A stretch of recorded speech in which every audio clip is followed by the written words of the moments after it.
Israel और Iran के बीच इतनी राइवलरीज किस रीजन से है? सबसे पहले ये दोनों कंट्रीज अलग अलग रिलीजन्स और आइडियोलॉजीज को रिप्रेजेंट करती हैं। ईरान एक शिया मुस्लिम मेजॉरिटी कंट्री है और इजराइल एक जूइश रिलीजियस स्टेट। हिस्ट्री में थोड़ा और डीप जाते हैं। 1948 में इजराइल का फॉर्मेशन हुआ था और उससे पहले मिडिल ईस्ट में जूइश और अरब कम्युनिटीज के बीच टेंशंस थी। इजराइल के क्रिएशन से अरब्स को ये फील हुआ कि उनकी जमीन छिन गई।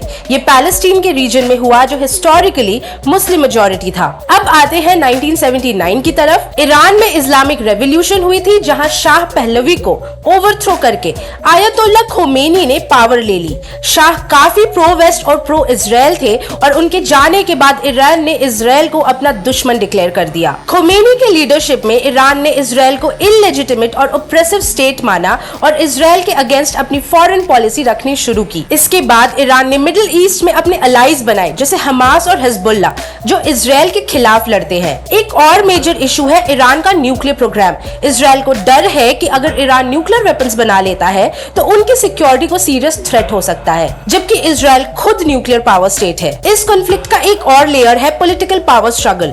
ईरान अपने रीजन में अपनी डोमिनेंस चाहता है और इजराइल अपने सर्वाइवल को लेकर वरीड है। ये एक कैट एंड माउस गेम है जिसमें डिप्लोमेसी, कोवर्ट ऑपरेशंस और मिलिट्री एक्शंस होते हैं। ये कॉन्फ्लिक्ट कॉन्स्टेंटली चल रहा है और कैसे एंड होगा नो वन नोज।